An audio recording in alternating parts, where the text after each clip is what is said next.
This episode of the Trek Geeks podcast is brought to you by Discovering Trek, a Star Trek Discovery companion. Break down each week's brand new episode of the 6th live-action Star Trek series with us every Monday during the season. To subscribe on your iPhone, Android, or other device, visit our website at discoveringtrek.com. Hi, this is Nana Visitor, Major Kira Nerys from Deep Space Nine, and you are listening to the biggest little show this side of the Gamma Quadrant, the Trek Geeks podcast with Bill Smith and Dan Davidson.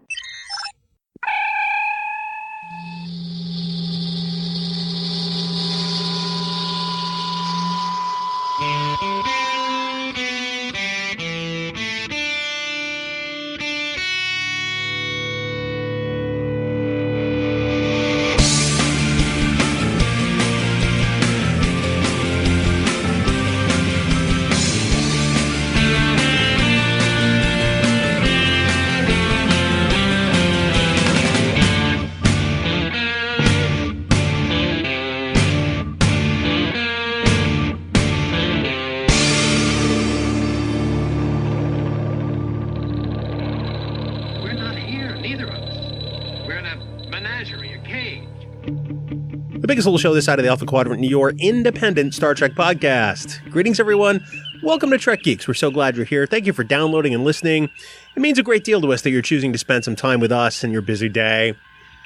I say we. You know, I'm sitting in the same room with this gentleman. He's my co-host. And if I were going to post about him in social media groups on Facebook and make Twitter posts, I guarantee you it would all be negative and how I would not subscribe to him at all. He's Dan Davidson. Dan, I'd say it's a joy to be here, but everyone knows that would be an absolute lie, buddy.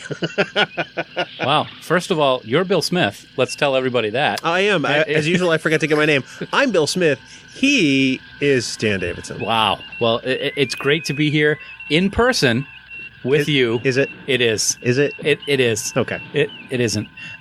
No, it's thanks for that introduction. It's great. It's kind of funny that you put it that way based on what we're going to be talking about today. But it's good to be here, and I'm very excited to be recording live with Bill Smith here today, even though it's not going to be live when it drops on Tuesday. It's rare to be in the same room for us. We've only done this one other time in this same location in your sister's house. You could say we are live in New Hampshire's Gate City. Yes, we are. For those of you who want to Google that or Wikipedia that, I'm sure you'll come up with the answer. But the city has, to my recollection, only really been mentioned on the West Wing and in the news. The city where John F. Kennedy began his presidential campaign in 1960. Correct. And now the home of Trek Geeks Today, which is very exciting. It's kind of like the Trek Geeks, not outlet. That's the wrong word. Outpost. Aha. Oh, is there going to be an encounter? This is the beta quadrant version of Trek Geeks. This sounds exciting. We're exploring. Mm-hmm. Absolutely. Dan, we're going to be exploring something else today. We're going to talk about Discovery, and we want to stress there will be no spoilers in this discussion, but we're going to look at the social media landscape for this Star Trek series, because it's the first one in the age of social media. Yes. And there's been some good stuff. Mm-hmm. There's been some toxic stuff, and I think we're going to talk about the things that we like and quite possibly annoy us. Yes, I think as it is the first time that we have been dealing with social media in a Star Trek series that is live, we've seen things that we really never would have expected to see. And a lot, from my perspective, a lot of it has been very negative, very toxic, I think is a great way that you described it. There has been good stuff as well, but it's amazing to see some of the stuff that has come out over the course of time since Discovery was actually announced, and especially since it has been on the air. The negativity is somewhat overwhelming at times, and we felt that it was time to talk about what we've seen. And like you said, no spoilers. We're not going to talk about anything that happens on any of the episodes. It will strictly be based on what we're seeing today, as we're calling this the social media microscope episode. I like the ring to that. You came up with that. That's pretty good. I'm not going to lie. I like it. It's I just wish I didn't have to deliver you compliments in person like this. It's really upsetting to me. I can get used to it. Dan, something else you should be used to by now is giving out our contact information so people can get in touch with us. Maybe give us their thoughts about Discovery and social media, or maybe they want to take us to task on something. How might they get in touch with us, my friend? There are a plethora of ways that people can get in touch with us, Bill. Thank you, El Guapo. Yes, on Twitter, Facebook, Skype, and Instagram. You can find us at Trek Geeks. You can also send us an email at podcast@trekgeeks.com, or you can call us at 508-784-1701 and leave us a voicemail. You can also do the same thing over at speakpipe.com/trekgeeks. Or another way that you can do that is by joining the official Camp Kittimer group over on Facebook. As always, there's lots of good discussion over there, mostly positive, I will add. Yeah. It's usually great stuff, good pictures that people are sharing.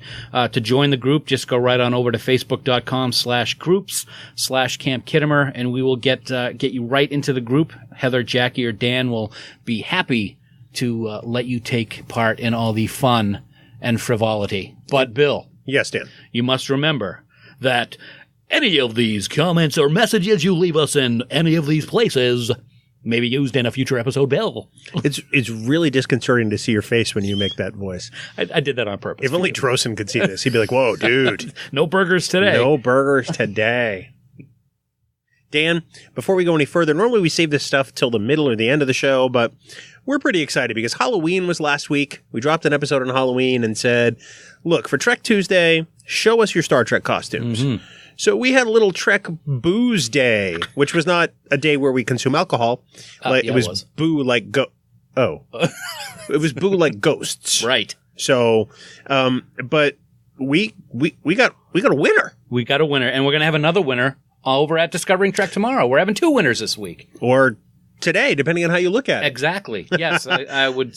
Yes, that's correct. So we're picking one winner for each podcast. Mm-hmm. They're all going to get something. They're both going to get something from Fansets. Yes. So why don't you tell us about who got what? Yes. Well, we are very happy to announce. First of all, I'm going to tell you what they've won, and then we'll give the name. I love that idea. I like that. Halloween, we decided to go with 5 of the creepiest aliens in the collection of pins from our friends over at Fansets. We love them, and they have some good pins and some good alien pins. So, the 5 pins that we selected were the Salt Vampire from the Man Trap. Salt! Yes. The Mugatu. No, that's not yet. Oh, sorry. Go. Yeah. The Gorn. Yeah. Captain. Yes. That was very good, Bill. Thank you. That. A Jem'Hadar soldier. I am a Jem'Hadar. There you go. And a Borg drone. That's my Borg drone. Okay, great. Yes, those 5 pins, they are all awesome, and we are very excited to announce that Desiree Rogers is picking up those 5 pins. Congratulations, Desiree. We are going to get in touch with you to get all your information so we can get those shipped right out to you, and I guarantee you are going to love them as much as we love them. Oh, that's fantastic. Desiree's so great. You know, we took many a selfie with her at STLV this past year. I don't know how many costumes she brought to STLV, but it seemed like every time we saw her, she was in something different. And some of them I didn't even know it was her. I think she had 47. That's entirely possible. If she's going to outdo herself next year, I can't wait to see what it is. But we're very psyched. It's always great when Trek Family wins something from Trek Geeks. Yep. Desiree will absolutely get in touch with you for those pins. And we want to thank Fansets. You can find them online at fansets.com. A fan for every set and a set for every fan. That's or it. Maybe I've mixed that up, but we love them. Please head out to their website. Check out all their Star Trek pins. Seriously. They've got so many, whether it's, TOS or TNG or Discovery or DS9 or Voyager or Enterprise. They've got them all. Wow, that's a lot of pins. That's a lot of pins. And I want them all. I want all of them. Well, I guess you better get a job. Okay. All right.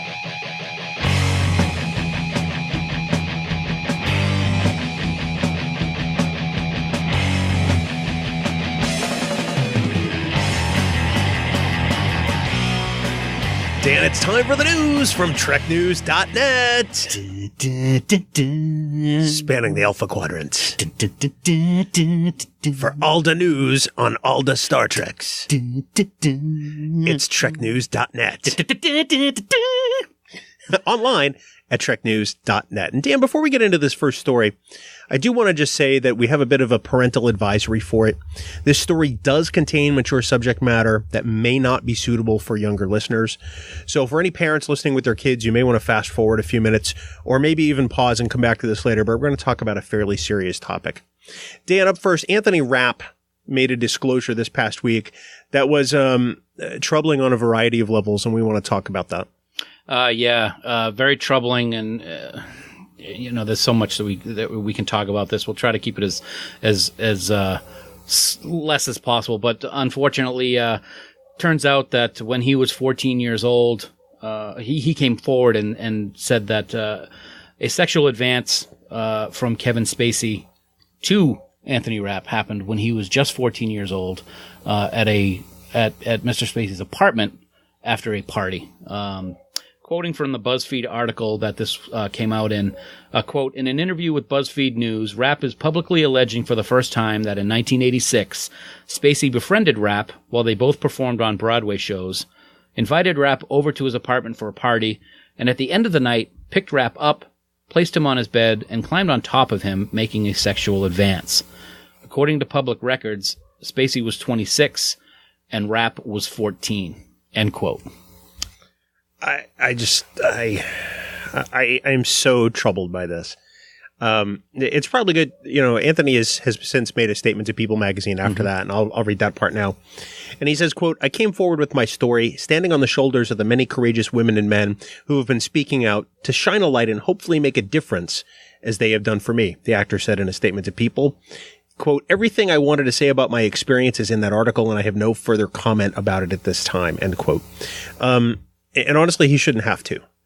We're talking about something that I'm just going to say, people keep calling it a sexual advance, and I'm sorry, it's attempted child molestation. Yes. There's no way around that. It's disgusting. Yes, it is. It's, I stammer for words because it bothers me that Anthony Rapp, somebody who by all estimations is probably one of the kindest and nicest people in Star Trek, has had to carry this burden around with him for 30 plus years. Yeah, it's one of the great things about Star Trek is that we have gotten a chance to see Anthony on Twitter and on social media and of course on the show, and we have grown to love this guy like crazy. And then all of a sudden this came out, and it was like getting kicked in the side of the head when we saw it.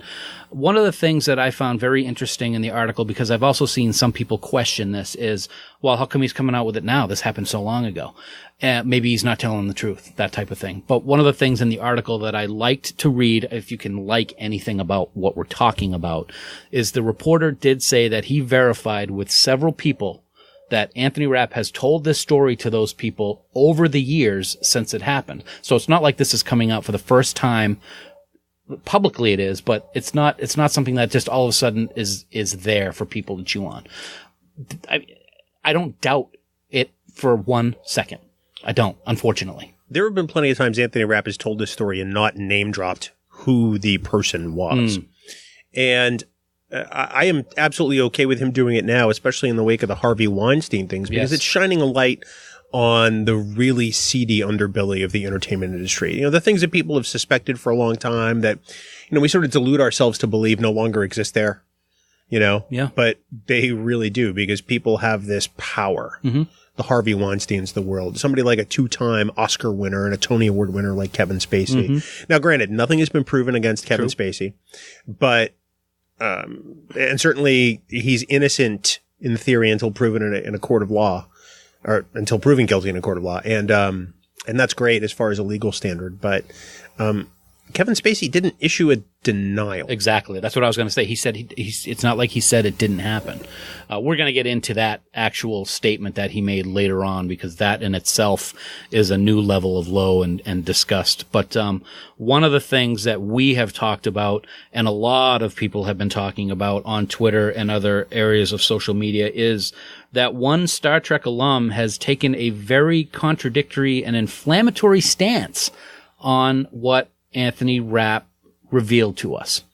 He is, and quite frankly, I'm disgusted by it. So, Star Trek Voyager's Manu Intiraymi, who has previously been a guest on the Trek Geeks podcast, has been really critical of Anthony Rapp in a series of tweets from his verified Twitter account. So you only get verified if they know it's the actual person. Exactly. So he runs his own Twitter, as far as we know, and these are tweets that actually went out, and I'm going to read them word for word. Okay. Because they turned my stomach. First one, quote, "Loosen up, America. Hashtag Kevin Spacey not a criminal. We're going to punish people for flirtation now. Hashtag more important things in the world. Hashtag go F yourself." And I I dropped the actual word Right.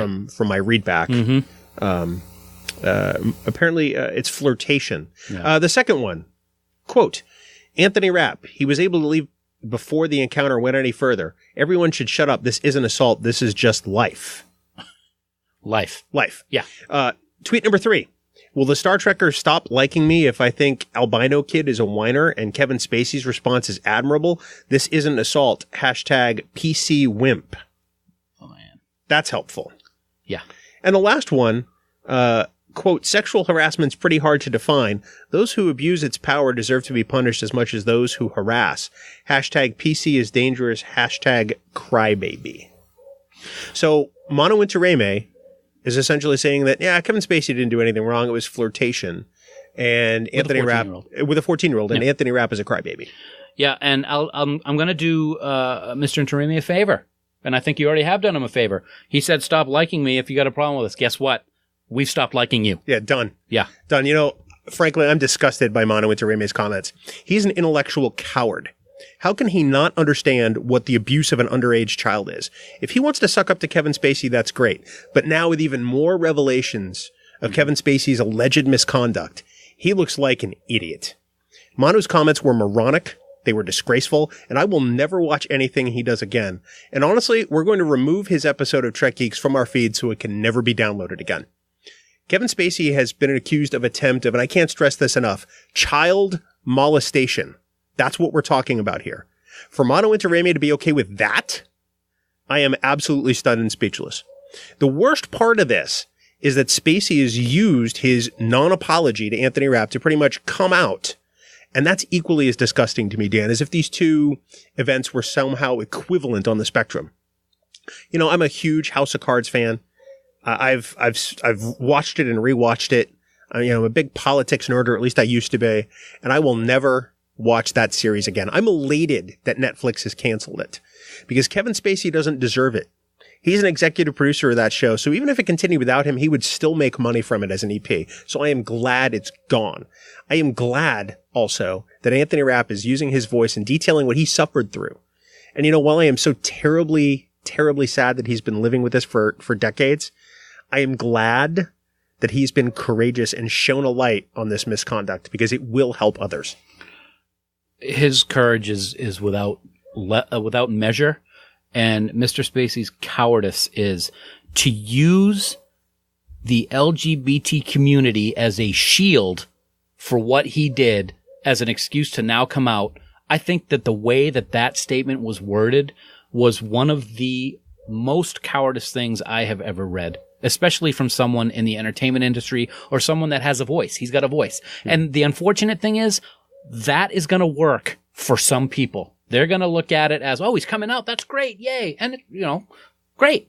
He's using it as a shield to what actually happened in the 80s with what he did to a 14-year-old boy. Well, apparently it's okay with Mano Intiraymi. Exactly. Yep. It's real. And I'll tell you what, I'm right there with you. I loved House of Cards, past tense.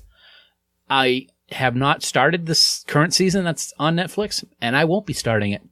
And I feel bad for the people that are involved in that show, yes, that are not involved with what happened with Kevin Spacey or what he has done since and has been alleged to have done since. Those people are going to suffer for this moronic act. Mm-hmm. And it's real. I really feel bad for those folks. Yeah.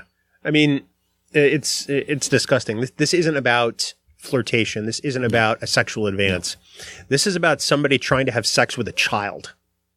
And it's disgusting. Well, people say, well, what about all the other accusations of rape that actresses make? And I agree. Yeah. Those are something that should absolutely be taken seriously. Mm-hmm. I don't care, who the accusation is against. It needs to be investigated and dealt with because that culture cannot and should not exist. Right. But Anthony Rapp had the courage to come forward. Mm-hmm. He had the courage to name Kevin Spacey. And so that's where we are. Right. I can only hope that it makes other people step forward and say, you know what? This happened to me. And it was so-and-so. Because it's time to, sunlight is the best disinfectant. Let's drag all these bastards out into the sunlight. Absolutely. Amen, man. The other thing that I found very disturbing, as I said, like everything in this is not disturbing, right? Oh, I don't remember that it happened, but if it did happen, then I owe him an apology. Or if it did happen, really? if it did happen, I was drunk. Yeah. Excuse. And I owe him an apology. Unbelievable. I'm not proffering one at this time. Yeah. But I owe him an apology. Unbelievable. Yeah. Dan, let's move on to lighter things. Yes. Because we could probably talk about this for a while. Okay. There is other news in the Star Trek community, and it's things to be happy about. So you are happy. Dan, on a lighter note, there is some news from our friends at Fansets. Not just that we gave away some of their stuff, but they got even more stuff coming. They always have more stuff coming, and the stuff that comes out is awesome. First of all, if you haven't checked it out, go over to episodepins.com. We haven't really talked about that here. Oh my God, yeah. The episodic pins for Star Trek Discovery. Just go there. We're not going to say anything else about it because it's Discovery related. That's right. Go check them out. But for those of you that just want new pins, their Star Trek Discovery pin collection just came out with Series 3, and they are available for you now at fansets.com. And they include awesomeness such as the Klingon sarcophagus ship, Tyler Ash. Ash Tyler. I wrote Tyler Ash because I'm a goof. That's what happens when you're typing fast before you record. Yes. Yeah. Sorry, Ash. Laurel. Oh. Yes. Dr. Culber in his medical whites. I love the medical whites. Love the medical whites. Love the medical whites. And Cole. Oh, Team Cole for life, baby. Yes, they are ready now. Go check them out. And hey, if you happen to listen to Discovering Trek, there might be a code for a special discount available over there, so you might want to go listen to us. That's true. Every single week, there is a special discount code for money off your order with Fansets. So go listen to Discovering Trek, get that week's code because it does expire at some certain point. Yes. But spoiler alert, there's a new code every week. Yes. So go get some Fansets online at fansets.com. And Dan, lastly in news, as this episode drops, it will be Tuesday, November 7th. And Dan, that means in less than 1 week, we'll be watching the final episode of our beloved Star Trek Continues. Wow, that's not really a lighter note, is it? Well, it depends on how you look at it, Well, though. yeah, that's true. Yeah. You know? Yeah, To Boldly Go Part 2 is going to be available to everyone on Monday, November 13th. And as Bill mentioned, this is the last episode of this amazing series. We're so excited to see what's going to happen in this Part 2. But at the same time, I know I'm very sad that it's going to be the last episode with the amazing folks from Star Trek Continues. So you can bet, Bill, and everyone, that we're going to be talking about To Boldly Go Part 2 probably pretty soon, and I'm guessing we're going to have a certain starship captain on with us to talk about it as well. I think the odds of that are pretty good. That would be his record 8th appearance. Wow. Yeah. So To Boldly Go Part 2, it's a happy, sad time. I'm excited to see how the story resolves. I'm excited that our Star Trek family at Star Trek Continues get to share with the world how they finally finish telling this story. But I'm a little misty-eyed that it's over. I won't lie. I suspect that many Star Trek fans all over the world will feel the same way. Yes, I know. When those to be concluded words flashed across the screen with the last episode, it was just amazingly exciting and at the same time amazingly sad at the same time. At the same time? Well, we can't wait to see it. And, of course, we can't wait to hear what everybody thinks about it. So come on, join Camp Kittimer, like we said earlier, or we can't wait to hear your thoughts on To Boldly Go Part 2. So let us know.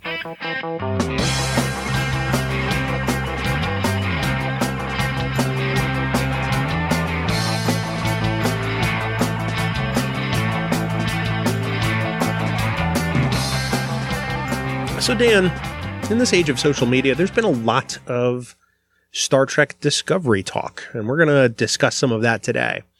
Floating around the interwebs, whether it's Twitter or Facebook or pick your social media platform of choice, there's been a Buzzword Bingo card. And for those who don't know what the concept of Buzzword Bingo is, I think it originated in the business world where all kinds of business phrases that people hear in meetings would be put on this card, as a sort of a joke. Things like paradigm shifting or low-hanging fruit or at the end of the day. Phrases like that have sort of permeated business, and get overused. Outside of the box. Outside the box thinking. Yeah, that's another one. And somebody has, I don't know, we don't know who, because I've seen it so many places, has taken essentially a lot of the negative comments for Star Trek Discovery that appear in Facebook and Twitter and put them in a Buzzword Bingo card because they're that ludicrous. And we're going to talk about some of those today. I think we're going to pick some of these topics at random. Okay. And discuss how we feel about them. I like that. Let's start first with our perception of Discovery as it pertains to social media. Let me ask you this. Do you participate in much Discovery discussion outside of Camp Kittimer? My dogs do. Well, people, you may or may not hear dogs upstairs in the living room. If you do, just know that they are Star Trek fans too. If you don't, you can just pretend that they're barking. Right. Yes, I do. I do watch what's going on with different groups on Facebook with Discovery, as well as Twitter. I like to get, because I'm going to be upfront. First of all, it is no secret that you and I absolutely love Discovery to a degree unlike we may not have seen in the past with some Star Trek series. It is just spectacular. Well, that's because we're paid CBS shills, don't you know?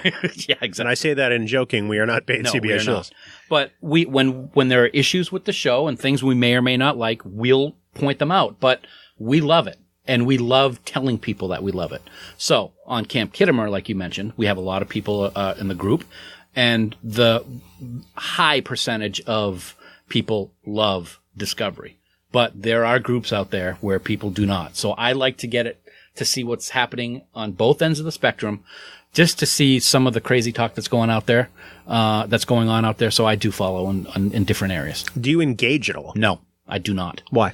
Because I feel that, I guess selfishly, we have two podcasts and we like to talk about stuff on the podcast, and getting involved in some of these discussions on social media can sometimes get really personal in terms of insults and stuff like that. I don't want to do that with anybody. I don't want to get that low. I don't want to, get pissed off at someone and say something that I don't want to say. And I don't want to, selfishly, I don't want to lose listeners who may be on Facebook that get upset with something I say about something on Facebook in writing. I'd rather talk about things on the show. So I don't get involved in a lot of the back and forth. I will sometimes, maybe to just throw in something, but very, very, very random, seldomly. I can understand that. I don't engage because honestly, I'm tired. Yes. I've seen so much of it. I've heard so much of it, and I can't deal with it anymore. Mm-hmm.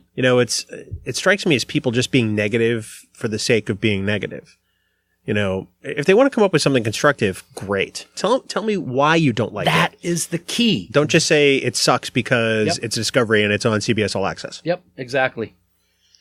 So we're looking at this Buzzword Bingo card.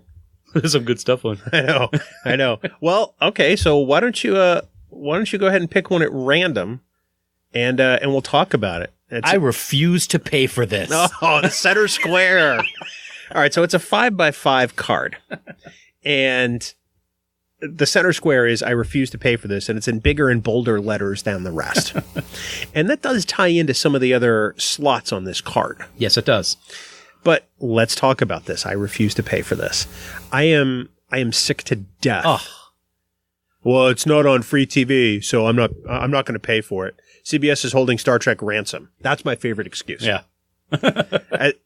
Okay, so spoiler alert.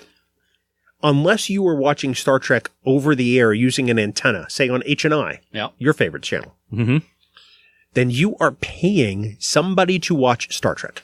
And guess what? If you are watching it over an antenna, chances are you bought the antenna. Well, okay, let's assume, though, for a moment, let's assume it came with a house. Okay. All right. Pay for the house. But, no, but I'm talking about just accessing Star Trek. Mm-hmm. If you pay for a cable subscription, you are paying a middleman for that content. Exactly. Because, they get licensed to display that content. There's an access fee that cable companies, deal with. Yep. But you're paying somebody. It's not on free TV if it's on cable because you're paying for the television.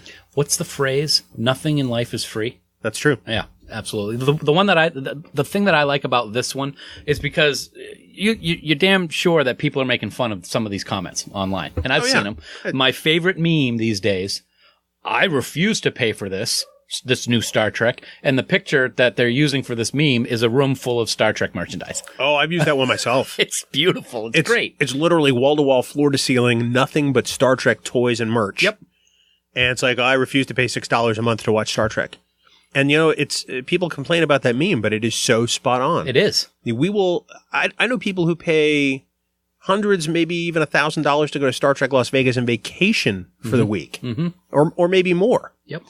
And don't want to pay the $6 for CBS All Access. I don't get it. Or will buy DVDs or Blu-rays or whatever. And it truly boggles my mind. If we're going to support the franchise, doesn't that also mean that you're willing to support it this way too? Sure. I get there are some very special cases where people cannot afford CBS All Access. Mm-hmm. Those people who are on a tight budget, those people who are really living from paycheck to paycheck and have no extravagances. I understand that. I grew up that way. Mm-hmm. I get it. But those are not the majority of the people who are complaining. I agree. And when you break it down even further, and again, not taking in consideration for those people that are in an unfortunate situation where it really is a struggle, it's $6.99 a month for CBS All Access. 4 episodes a week, or 4 episodes a month, rather. What was that? $2.10 an episode for cinematic television. That's a pretty good bargain. Plus, you're getting every CBS show. I mean, we could go on and on about the reasons why it is affordable. And if we wanted to break down the cost of what everything would watch, if you watched X number of shows every month, it could get really, really inexpensive. This is not an excuse to not watch Star Trek Discovery. This is an excuse to bitch about something. That's exactly what it is. Yep. You can go to the movies and easily spend with movie tickets. And let's say you get, I don't know, popcorn and a drink, or I don't know, snow caps and a drink, and there's 2 of you. You can easily spend close to $50 these days for a night out. And that doesn't count if you have a sitter. That doesn't count anything else. Right. And that is more expensive than paying for CBS All Access for the entire season of Star Trek Discovery. Exactly. Even if you would decide to wait till the end and binge it all at once, still less expensive for CBS All Access. I agree. So at this point, it's just about, like you said, wanting to complain about something. Yep. It happens. I complain about you all the time. All the time. Speaking of you, Bill. Yes. I want you to pick one of these things out of this card. Let's talk about another topic, because there's a lot of them. Oh, my God. I think probably the one that I want to pick is this one. This betrays the philosophy of Star Trek. And begin. Did you ever watch Deep Space Nine, people? Your face is great. It's like people have never watched anything but the first 2 seasons of the original series. This betrays the philosophy of Star Trek. And can I put a little amendment to that? Yeah, go right ahead. This betrays the philosophy of Gene Roddenberry's Star Trek, which, was there even one? That's another thing. Okay, so I can believe that Gene had goals in creating the original series. The first of which was to get paid. Fair statement? Absolutely. That's not to say that was his only driving force. Gene clearly wanted to create a show that portrayed a better future about humanity, gave us hope. Mm-hmm. But at the end of the day, he was creating a network television series as the executive producer. And let's be honest, he got paid a tidy sum to do it. And at the time he was doing it, he wasn't worried about establishing canon or all of that. So, and as you said, after the second season, you could argue pretty well that it wasn't this quote-unquote philosophy at all. We talk about Gene's vision like the phrase should be trademarked, and usually when I type it, that's how I type it. Yes. Gene's vision, TM. But largely, Gene's vision relied on a whole bunch of people who poured their heart and soul into Star Trek. People like Gene Kuhn, people like Bob Justman, people like Herb Solow, and everybody else, all the creatives who worked behind the scenes and all the actors on set. It wasn't just Gene's vision. It was a confluence of things that came together to create something that was canceled. Exactly. And that didn't find its legs until afterward, when people could see it in syndication every night of the week and got it. This betrays the philosophy of Star Trek. Why? because it's not doing an Alien of the Week show, because it's not going from planet to planet. You know, here's what I'd like somebody who says this. Okay, so let's say you're saying it. Phil, Okay. you say to me. Say it. This betrays the philosophy of Star Trek. Tell me what the philosophy of Star Trek is. What the exact philosophy of Star Trek is. What is it?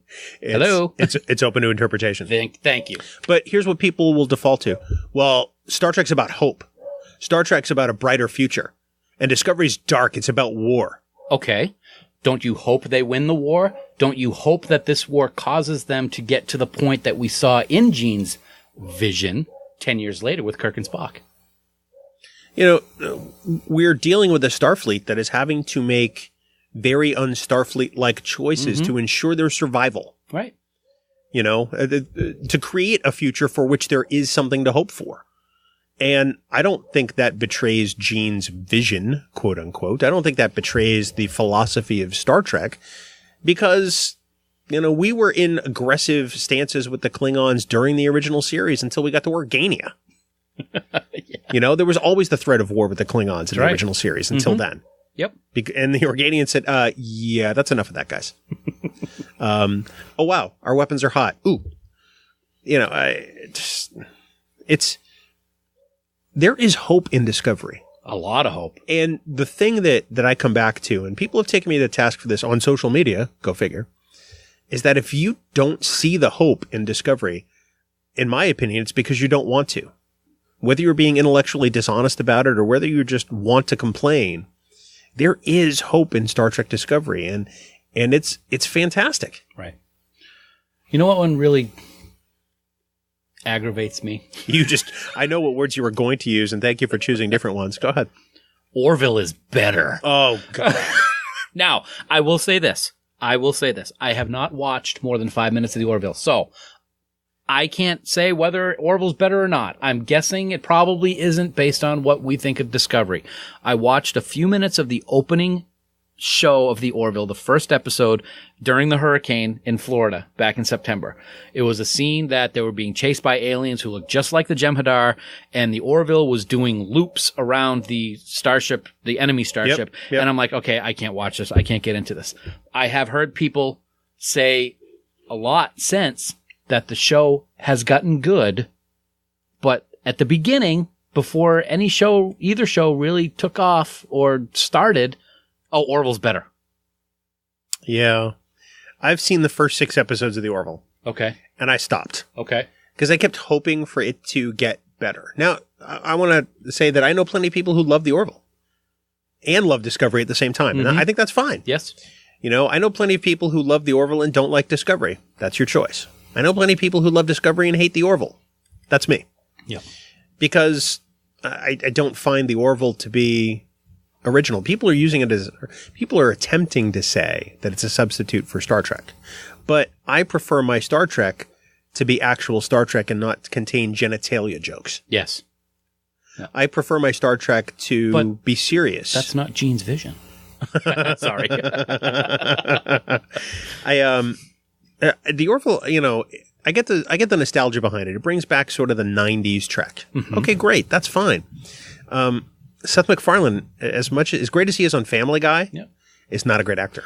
And he's a huge Star Trek fan, so I can see he's got more money than we'll ever see, so he can do what he wants, and he wanted to do this show that he could show his love of Star Trek. And it is his what's the word? Vision? Homage? Vision to his love of Star Trek. He's been in Star Trek. He was in Star Trek Enterprise. He was. But for this particular discussion point to come out before the shows even started or after the first show, that is a completely legless argument, in my opinion. Well, first off, congratulations to everybody working on the Orville because they just got approval for season 2. Mm-hmm. It has been renewed, so that's great. Yep. To fans of the Orville, I'm sure it's fine. But to say the Orville is better is just...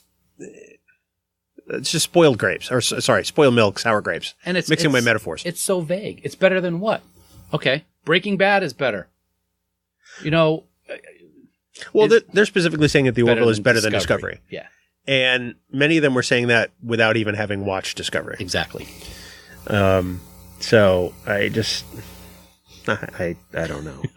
I don't know. There's so many good ones out here. Let me pick another one from the Buzzword Bingo card. Well, Dan, I've been a fan since... Bingo! ... Yeah. I got bingo. I've seen a number of comments online in many groups, many tweets. I've been a fan since the original series and blah, blah, blah. And then insert another phrase from this card. This betrays the philosophy of Star Trek. This isn't Gene's vision. You name it. Subtitles. Those aren't Klingons. Those aren't Klingons, which may be another one we get to. Yes. But, pinned at the top of my Twitter is a tweet that I wrote last year sometime. And it's a good quote. You. I like Thank you. And, for those who haven't seen it, my Twitter handle is at Trek Geek Bill. It's pretty easy to find and pinned right at the top. And I retweet this occasionally. I wrote it on April 21st, 2016. So well over a year and a half ago. And it says this. I've said it before and I'll say it again. Everyone who loves something about Star Trek is a real fan. No one defines your fandom but you. If you've loved the original series since the beginning, fantastic. That's awesome.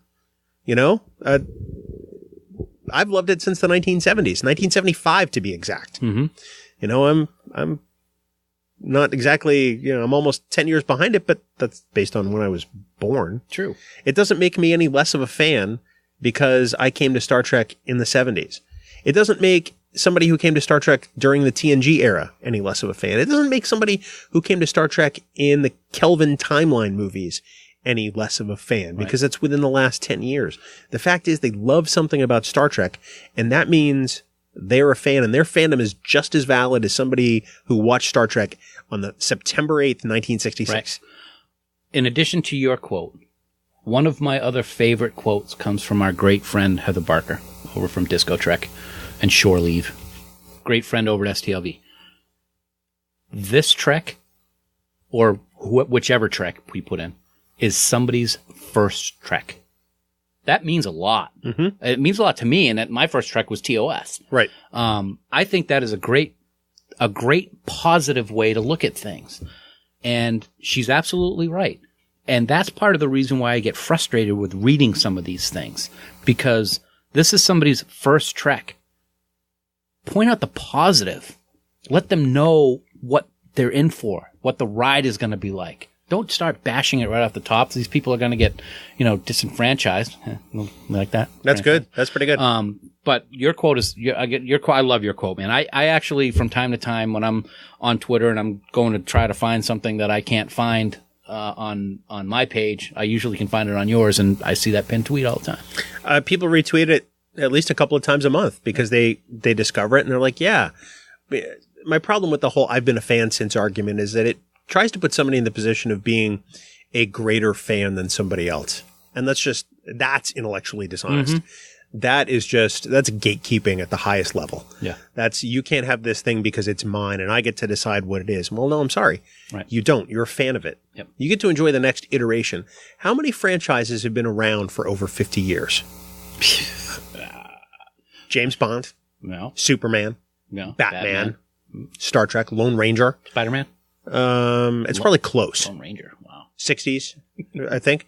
But let's just start with those 5. Yeah. Well, actually, let's start with the first 4. Okay. Batman, Superman, Lone Ranger, and James Bond. Okay. How many times have those franchises had different iterations? How many times have those franchises pivoted and told stories and retold stories? Countless. I've lost count. Yep. How many James Bonds have there been? Oh, God. 6? Yeah. Something like that. And they rebooted the whole thing with Daniel Craig. Yeah. How many Batman origin stories have we seen in the comics, in the movies, in the cartoons? Endless numbers. Right. How many Superman origin stories have we seen that change things, whether it's TV or movies or, the comics themselves? Yeah. And does that make people who love one iteration of Superman or Batman a bigger fan than somebody else? Yeah. No. Did you ever see anybody start getting on their high horse and complaining? This isn't Christopher Reeve's Superman. Yeah. I mean, or Daniel Craig. I will say I love Daniel Craig as James Bond. I don't remember this type of vitriol about having James Bond be a different actor.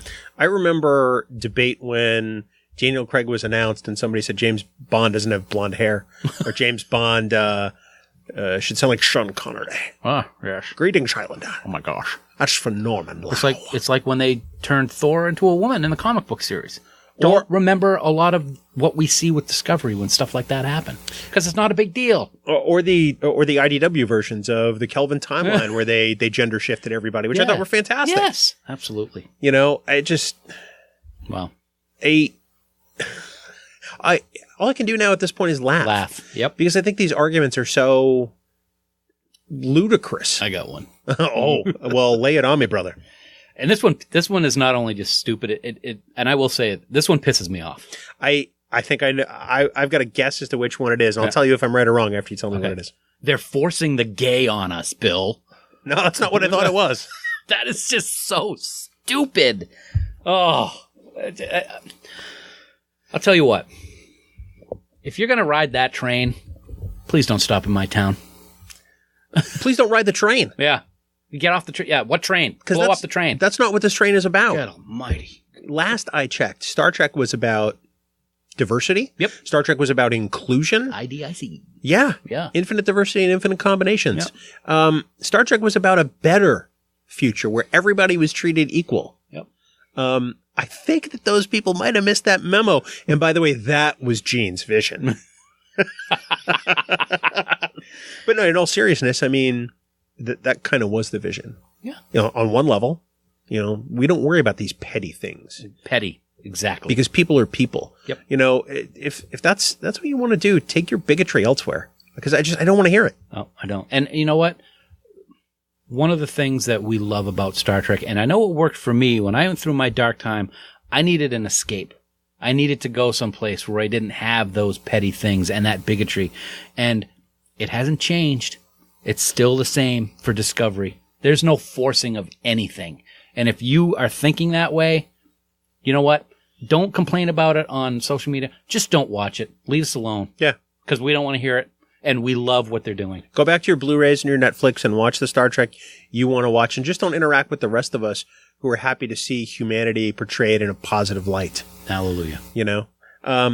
Here's one of my favorites. And this is one I see. It is. Okay. This is one that I see every day, even still. And it drives me insane. And it's this. This series should be set after Voyager. Yeah. Why? Hello? Knock, knock. Because Star Trek's about looking forward and going into the future. That's why. It's not about going backwards. You know, I will say this. Working with you every week sometimes can be taken as going backwards, but I'm not going to talk about that right now. Oh, thank you. How magnanimous. I know that there have been some people that voiced that concern when Enterprise came out. Yes. I was one of them. Yeah, and I was as well. It's like, okay, oh, wow, we've never seen these people before. We never saw Dr. Phlox's race before. So, you know, there are people that have said, you know, it would be great if this took place after Voyager because there wouldn't be retcon. Right. So what if there is retcon? I'll tell you what. I like the retcon that we're seeing right now in Discovery more than I did the retcon we saw in Enterprise.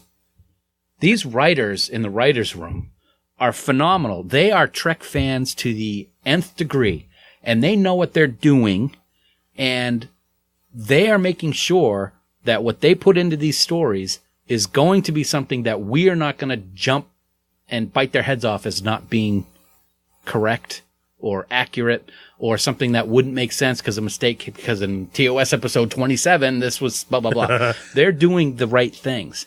So I don't have a problem with it being where it is. Was I a little nervous when they said when it was going to be? Yeah, probably. You always got that little nervous feeling. But again, with a lot of these things on the bingo card, now that the show is in its 8th episode, stuff has progressed. I don't think you'd make these comments now if you watched the show with an open mind and saw what they're doing is being done in a very good way. Well, you know, and it's not like you were saying Enterprise was worse or bad. No, not at all. It just, it was different. It was different. You know, It was the first time we had something like that. that's right. Yep. You know, you figure for 3 spin-offs, because Next Gen, DS9, and Voyager are all spin-offs of Yes. TOS. It was the first one that jumped back in time. Mm-hmm. And I get why you felt that way, because I was like, we're going backward, but it's going to look newer than TOS. Oh, yes. Okay, that's fine. Because I subscribe to the belief that Star Trek can tell great and engaging stories about humanity in the science fiction vein in any era. Right. The novels have been doing it for decades. Mm-hmm. People today, like David Mack and Dayton Ward and yes. Kevin Dillmore Yes. and others, Kirsten Beyer, who's working on Discovery, and so many others, have written stories that have taken place all throughout Star Trek, Right. all throughout our quote-unquote future. Mm-hmm. And they're all fantastic. Yes. We're going to get into one of them in a second because of one of these other comments on the bingo card. But so why can't television do the same thing? Why must television be constrained or put in a box?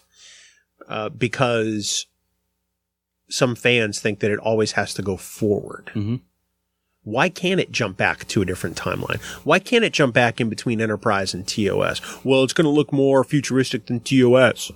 Well, it might look futuristic in some ways, but the design element still looks incredibly retro. TOS still looks more futuristic than some of the ships on Discovery in many ways. What's the term? Monday morning quarterback. Yeah. I have never seen more Star Trek morning quarterbacks or Monday morning start, whatever it is. You know what I'm talking about. Yeah. These people could do it all better. They know exactly the way it should be done. And everybody who's doing it right now is wrong. That's sometimes what I feel these people are doing. And it's kind of, I, for one, I'm not obviously in the Star Trek writers room. I would love to talk to them and see how what they feel and stuff when they have to read some of these things. Does it make them mad? Does it disappoint them? Does it make them feel that they're not being appreciated? Or do they ignore it because they know there's no way that they can avoid it? I would love to find out what those people think because I for one, if any of you are listening, I love what you're doing. And I think one of the other things I wanted to bring up, a small tangent, these negative aspects of what we see on social media, how many times have we said it? The smallest minority is the loudest. Yeah. I think the amount of people that love Discovery far outweighs the people that don't. And I think that that's obvious in the fact that it's been renewed for a second season already. Record numbers of subscribers to CBS All Access. Which I'm very happy about because ultimately it means more Star Trek. Yeah. You know, I'm happy. And Twilight Zone. And a new ituration of the I just kicked the table because I had a leg twitch, and I'm sorry about that. Way to go, genius. Let's talk about a different one. Is it your turn? It's your turn, actually. Oh, it's my turn. Yeah. Oh, that's right. I forgot. Yes. Here's another one. STD. Get it? That is a knee slapper. Oh my! People who think they're being so funny by calling Star Trek Discovery STD, because of the juvenile abbreviation. Yeah. When the official abbreviation from the network is DSC for Discovery, right? Just as no Star Trek series has had ST in the abbreviation at all. Yeah. None. TNG, DS9, VOY. Well, actually, the official Voyager abbreviation is VGR. VGR, that's right. Yeah. According to... That's right. It's wrong in one place on StarTrek.com. But if you talk to Larry Nemeczek or even people at CBS, they will say the official abbreviation is VGR. Yep. It's so funny to call it STD. I guess when you don't have really any argument to stand on, you got to stoop to a level like that. Well, that's it. It's about trying to take the Star Trek product down and making yourself look a little bit superior. Now, for some people, I'm sure it's just about the yuck. I get it. But for others, it's like, oh yeah, it's STD. How stupid. No, it's not. No, because it's not right. No. Oh well. What do you got? All right. We talked about the novels a minute ago. Oh yeah. Yeah. Well, you know what, Bill? I don't like Discovery. You know why? Why? They should all be dressed like Captain Pike. I was just looking at that one. Do you, people got to think, we talked about it a little earlier, think outside the box. Do you think that there might be a reason for that? Mm-hmm. Now, even though not official canon, the novels are not official canon, and David Mack has stressed this on Twitter several times. That's correct. About his amazing novel, which is the first Discovery tie-in, Desperate Hours. Yep, which I'm listening to the audiobook right now. Oh, who's doing it? Nobody associated with the franchise. Okay, I'm reading it, so I'm reading it in my own voice. Okay. Yeah. That's gotta suck. Yeah, great, thanks. Okay. They have explanations, or Mr. Mack has explanations for a lot of the things that people are questioning, including why are the uniforms different? So people have ideas, and they're ideas that actually make sense. So my advice is don't bash something until there's a reason to bash it, and there's no reason to bash it. There really is no reason to bash it. Constitution-class starships have different uniforms. Well, because they were their own special program, Yes. right? They were the 5-year mission. Mm-hmm. They were the ones going further and more boldly than anyone has gone before. Absolutely. And it makes perfect sense. It does make sense. I think it's fantastic. The book is wonderful. Oh, it's great. David Mack writes such great novels. Mm-hmm. It doesn't matter what era it's in. It doesn't matter what the story is. The Vanguard series, which a number of authors traded off on, including Dayton Ward and David Mack, phenomenal. His Mirror Universe books that you pointed me toward. Love them. David Mack's Mirror Universe books are amazing. Yep. They should be canon. Yes, they should. Oh, I agree. Let me ask you a question. The United States Armed Forces. Yes. Do they all wear the same uniforms? Or do different branches have different uniforms? Different branches, I believe, have different uniforms. But this is one branch, Dan. It's Starfleet. Well, no. No. Not to mention there are different uniforms within each branch of the service, whether it's, duty uniforms or casual uniforms. Now, granted, I've never served. You've never served. Nope, never. We know plenty of people who have. Mm-hmm. There's things. Well, there's explanations, and that's the thing. We talked about it already. The writers have explanations for a lot of the stuff. One of the things that we saw at STLV, when they had a group of actors, a lot of the Klingon Mary Chifo and Cole, Kevin Mitchell were up there. We're talking about is they have explanations for the look of the Klingons. Mm-hmm. I didn't want to steal your thunder if you were going to go with that one next, but nope. There are reasons for the way that things are being done and said. So we're not going to talk about those. In fact, we're not even going to go into depth on that topic. We're just going to let that one hang out there. Yes. If you're watching Discovery, fantastic. If you're not, then just know that we're told that there's a reason why. Mm-hmm. And I'm sure it'll be all will be revealed. Wow. I know. Wasn't that great? That's very nice. Is it, it's your turn. It's my turn. I kind of took two there. You really kind of did. Sorry. Thanks. Sorry. Jerk. Here's another one of my favorites. This is clearly a reboot. I don't know why CBS just isn't admitting it. Yeah, it's a reboot. Yeah. This is the Kelvin timeline. It's a reboot. Yeah. No. Everybody involved has said this is prime timeline all the way. Yeah, but you know what, Bill? They also said that Benedict wasn't going to be Khan, so yeah. That was my pouty face voice, by the way. I know. It was pretty ugly. Yeah. You're not only an ugly crier, you're an ugly talker. It's not a reboot. It's not. There is so much evidence out there, and anyone who says it's a reboot just has no idea. No, none at all. It's not. No. It's not. No. It's not. And here's the funny thing. They actually think that CBS is lying to us when they say that it is not a reboot. No, they're lying. It is. Well, it's got to be. First of all, why would they even bother lying? It just doesn't make any sense. I don't know. I'm going to let you go for a second one, though, because I took two last time. No, so you can go again. All right. I'm going to go again. Let's see. Because I'm going to give the last one after you. Actually, I like this one. It's kind of a good one. And it's Section 31. Well, but even in the first episode of Discovering Trek, we talked about how that could be a possibility. I still don't think it is. I don't anymore. I did it first, and there were things that, oh my God, all these things are going on. Like, I don't want to give spoilers, you can't. So I can't. You can't. Yeah. But I feel like there were little hints of things, But I don't know. I mean, it's no secret that the registry number of the Discovery is NCC 1031. Yep. I don't think they would be so blatant. in your face, blatant to go, oh, 31. A hidden organization. Yeah. It's a secret organization. Nobody knows who the members are. But yeah, they travel around in a ship that's got 31 on the hull. I actually thought that. So did I. Yeah. And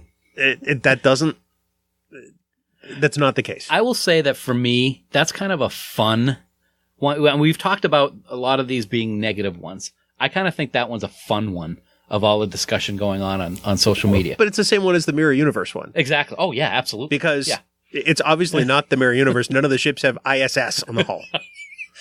Oh, I didn't think of that. Yeah. It'll be interesting. I can't say anything without giving away spoilers, and this is a spoiler-free episode. So, go watch it. So I'm going to bring up my last one. Yes. Okay. And the only comment I'll have to make is, you'll hear what it is. And it's this. Well, it's obvious now why CBS sued Axonar. And my comment to this is the following.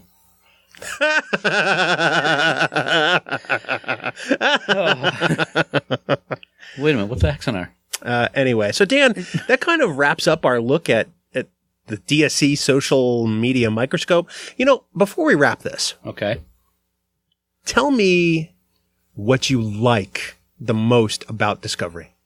I want to end this on a positive note. I don't want this to be us complaining about complainers the whole hour. Tell me the thing that you appreciate, love, admire the most about this new series. Let's bring that forward. There's a lot. Finding one thing, I don't know if I can measure it. I love that we have a story that is continuing, meaning it's an arc. It's a 15-episode arc for the series. And I loved that about Deep Space Nine, and they are taking it to a new level with Discovery. The characters in the show have depth. They have amazing qualities, and the cast that are performing these characters is absolutely amazing.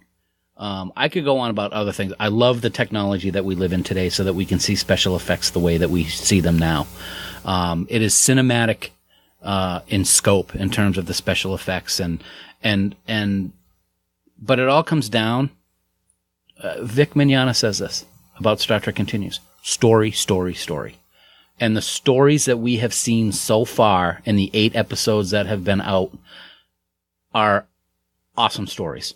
And they have depth, they have meaning, they have repercussions, and that, I think, may be the thing that I like most about the show. I think it's a really great point. If I had to pick one thing, and this is an easy call for me, with all the great things that I appreciate about this series, the thing that I love the most is this cast. I will stack this cast right up there with all of the other series because they get it. Mm-hmm. They understand what Star Trek means to Star Trek fans. Yes. And I'm not saying they understand Gene's vision. I'm not saying they, any of these Buzzword Bingo things. I'm not saying anything other than they get what this means in pop culture. They get what this means to the people who live this every day, who love this every day, to the people like us who have things about it tattooed on their bodies or devote significant amounts of their personal time to creative endeavors like podcasting or fan fiction or artwork or you name it. They get why this thing is so special. Yeah.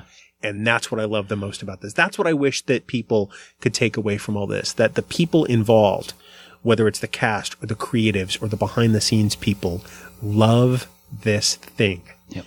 And now they are the stewards of this thing. And they are doing so right by us. They really are. They really are. And you can see it on their faces. When we were in Hollywood a few weeks ago, oh, wait a minute. We? Sorry. Oh, you jerk. But I hate you. Seriously.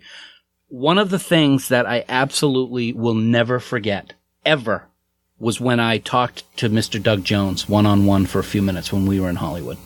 And as he was walking away, I tapped him on the shoulder and I held up my hand and said, Mr. Jones, I just want to thank you for what you are doing and for this amazing adventure that you were about to take us all on. I love it, and I love you for it. And you know what he did? He hugged me. Oh, wow. He hugged me for saying that. I think it's the first time you've told me that story. Yeah. It was something I'll never forget. These people understand, and it means so much. And that's not taking away from any of the other casts of any of the other shows. These people get it. They know, and they appreciate what they are now a part of. They really do. You know, if you're out there on social media and it's driving you crazy, you know, the only thing I can suggest is do what we've done. Let it go. Mm-hmm. You know, just don't bother engaging, because honestly, that's what they want. You know, that's what the trolls want, quite honestly. Yeah. You know, we have a lot of good discussion in Camp Kittimer, which at times does not always agree. Right. But it is always civil and respectful. That's I have to say, I'm proud of the fact that there's none of this tripe in there. Yes. You know, there are people in there who comment and talk about the episodes who don't like Star Trek Discovery. Yep. And that's fine. Right. We're not telling people they have to like it. Right. But come on, at least be honest about it and give it a shot. That's all I'm saying. That's all you can do, man. Dan, the other thing that we want people to give a shot, all of the music of 5 Year Mission. Wow. We cannot thank those guys enough, truly, because we use their songs every single week in both of our podcasts, both Trek Geeks and Discovering Trek, and it's because they are totally cool with us doing it, and we are grateful to them for every last note. We want everyone to head on over to 5yearmission.net, get all their albums. In fact, if you're on social media, don't bother engaging on Discovery. Tweet to Creation Entertainment, post to Creation Entertainment that you want 5 Year Mission back as the house band at Star Trek Las Vegas this coming August. Please, as a favor to us. I'll go. Oh, good. But, and then after you do that, check out their music, because we guarantee you're going to be a fan. We guarantee you're going to love it. And of course, they are wrapping up their brand new album, Year 4. Yes. Probably as we record this. Yeah. Because anytime. Anytime. It could be tomorrow. I would love that. I'd be very happy to see if it was tomorrow. I bet you would. You know, they are amazing, Bill. I'm not going to lie. Their influence can actually be felt across the galaxy, as a matter of fact. Did you know that? I did not. You know, just recently I was watching the latest episode of Star Trek Continues. And truth be told, I was not surprised to see that the band and specific members of the band's popularity and musical genius has made it all the way to the Romulan Star Empire. Nuh-uh. I am not even joking. Shut your mouth. Really. Shut your mouth. Oh, okay. No, I'm going to continue because it's important. You know, when the Romulan commander's vessel decloaked in front of the Enterprise, and we saw what it was, the IRW Farks Talon showing up to assist the Enterprise with the Espers. It was a beautiful thing, and I hope that 5 Year Mission understands that they have reached out that far. Yeah. Did you take a picture? As I did last week, I took a selfie of myself at the moment you revealed the Farkism. And I'll tweet it out on Tuesday. Okay. After you recover? Yeah, I don't know if I can recover from this one. I don't know what's worse. The fact that Star Trek Continues is drawing to a close, or the fact that you've now created a Farkism for it. I might have to start going. No, you might not. No. Okay. Sorry, Vic. Yeah. How about sorry, Fark? No, he loves them. How about sorry, listeners? No, they love them too. Dan, of course, we want everyone to subscribe to the Trek Geeks podcast. You know, Dan, it's so simple to do. If you're listening to this on the web or through Facebook or maybe even on YouTube, because we do publish the podcast there, you can get this podcast downloaded automatically on your favorite mobile device, and it's so simple. Head on over to subscribe.trekgeeks.com. There you can get the podcast on your iPhone, your iPod, your Android device, your various MP3 players, maybe your Windows phone if you still have one of those kicking around. BlackBerry? Is there still BlackBerries? I don't even know. Dan's going to put it on his Microsoft Zune. I'm sure that'll go over well. But yeah, subscribe.trekgeeks.com. Load that thing up and enjoy some great discussion. Dan, next week. Yes. We got a big one. And it's one that that we've been meaning to get to for a while. Yeah. I'm glad we're getting to it because the 30th anniversary of The Next Generation is rapidly coming to a close. There's only a couple months left in the year. It really is. Yeah. So next week, we are going to take a look at where it all began, my friend. We are going to deep dive into some giant jellyfishes with Encounter at Farpoint. Great joy and gratitude. Yes. Great joy. That's next and gratitude. Week on an all-new Trek Geeks, your independent Star Trek podcast. Great joy. Dan, of course, for more great Star Trek discussions, we want everyone to check out the Tricorder Transmissions online at the tricordertransmissions.com. You know, they've got a ton of shows. 1,700 or something. 1,701. Yeah. Yeah. In addition to, their flagship show, they've got the Drawing Trek, their Gold Key series. They've got Disco Trek, their Star Trek Discovery After Party podcast.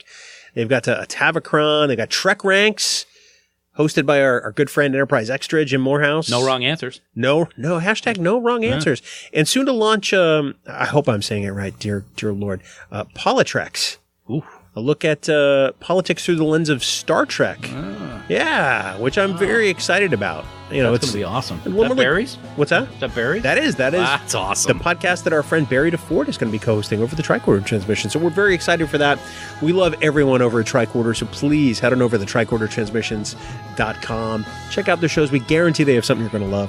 And then, of course, for all the news on all the Star Treks, please visit our great friends at treknews.net. Online at treknews.net. For now, this has been episode 119 of the Trek Geeks podcast. We do hope you all live long and prosper. So, I gotta say, dude, I really had fun recording with you in person. So, yeah, coconut. Wow. Right. Talk about your hostage tape. Mm-hmm. Can we wrap it up, please? Whoa, you got somewhere to be? Not with you. Wow. I can't wait to commute with you every day. Coconut!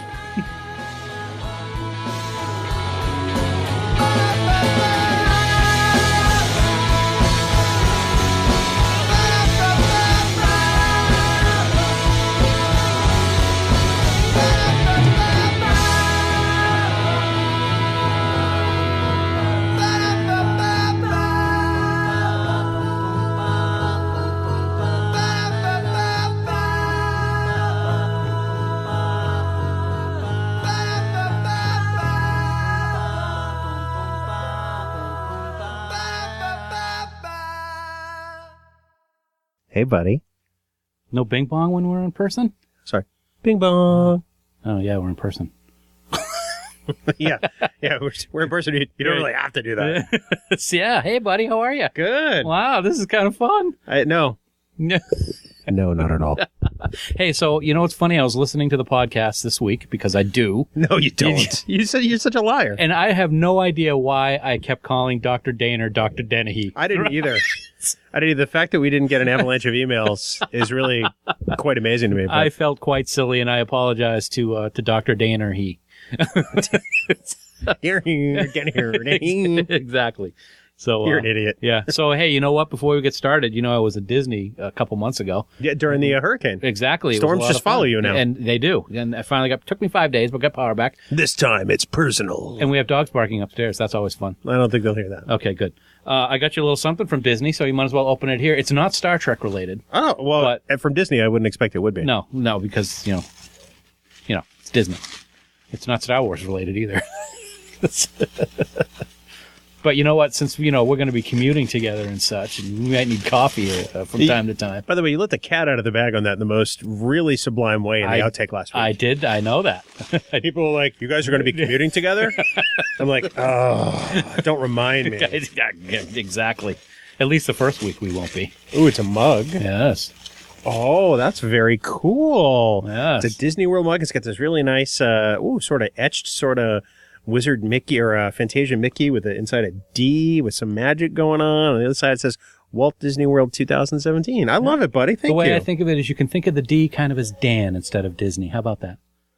Oh, damn. Can I think of it as oh, damn? You can think of it any way you want.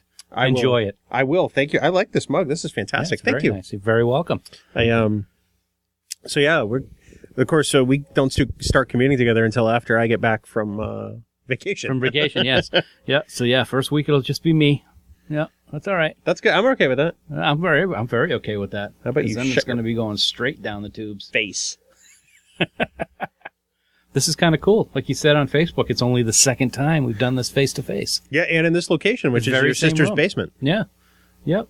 It's a little scary down here. And last time we gave each other gifts, and I didn't bring anything for you. You're my gift. Whoa.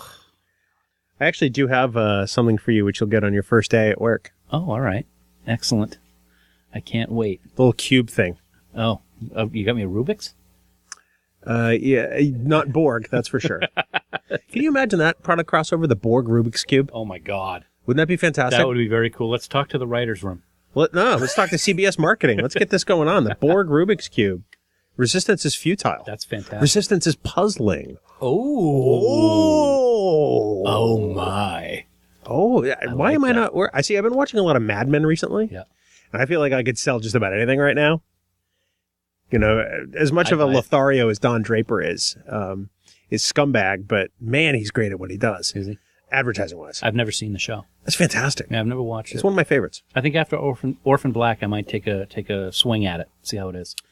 Some people don't like it because they think it's painfully slow. I adore Mad Men simply because of the whole 60s vibe. Yes. I mean, it does bring to light some horrible things about society back then. Oh, yes, absolutely. And I get that. I mean, I don't love it for that reason. I love it because it reminds me so much of the world I grew up in the 70s, if that makes sense. It does. Makes perfect sense. And like your face. Wow. But that took a turn. I don't like sitting this close to you. It really is bothersome. You can only be next to greatness for so long, right? When is greatness coming is the point? Because that would be fantastic. I would love to see some greatness walk through the door. Wow. Maybe like Doug Jones, Avery Brooks. Doug Jones. Doug Jones. You know, as we record I'm going through greatness. Patrick Stewart. There's so much greatness. It's a Doug Terry Jones. Farrell. Oh, Terry Farrell. Nana. I would love it if Nana came through that door. She is greatness. She is great. You know what else is greatness? Oh, boy. The other night on H&I. Wait, it's not time for a Farkism. Unless you're going to make one up right now, this is not time for a Farkism. It was the first Susie Plaxton episode on H&I the other night. Your favorite. She had more wardrobe changes in that episode than anyone I've ever seen in Star Trek. I'm sorry. You mean the second Susie Plaxton episode? No, it was the first one. No. As Kalar. Thank you. Sorry. My apologies. Wow. I wasn't talking Solar. You said the first Susie Plaxton I am aware. episode. I should have said it the way I wanted to say it, but... Okay, Dr. Dennehy. You almost spit water all over his laptop. Yes, I did. Yes, it was. I forgot it. Sue hadn't seen it in a long time, and it was a good episode. The skull exercise. The Skeletor guy. Yeah, that guy's awesome. He gets cut in half. It's pretty cool. I keep calling him Skeletor. I'm sure I'm colluding some brands there. Skeletor. I have the power. Finally. Oh my God. You have no power. Okay. You are powerless. I will say, I hope nobody has to go through 5 days. But I can only imagine what the poor folks in Puerto Rico are going through. I was only down for 5 days, and it was like awful. Like what? It was terrible. You're terrible. I felt like dancing when the power came on Friday morning. I was outside raking leaves, and I came inside to get my phone so I could start my truck up and charge my phone. And as I was inside, the lights clicked on twice and then stayed on, and I was just elated. Did you like do a touchdown dance? Did you look Gronk something like your Enterprise? No, I don't do that anymore because one person already did it, and what's the point of doing it again? Wow. Yeah. Okay. You I guess are you ready to do this, jerk? Suppose so. Okay. Thanks.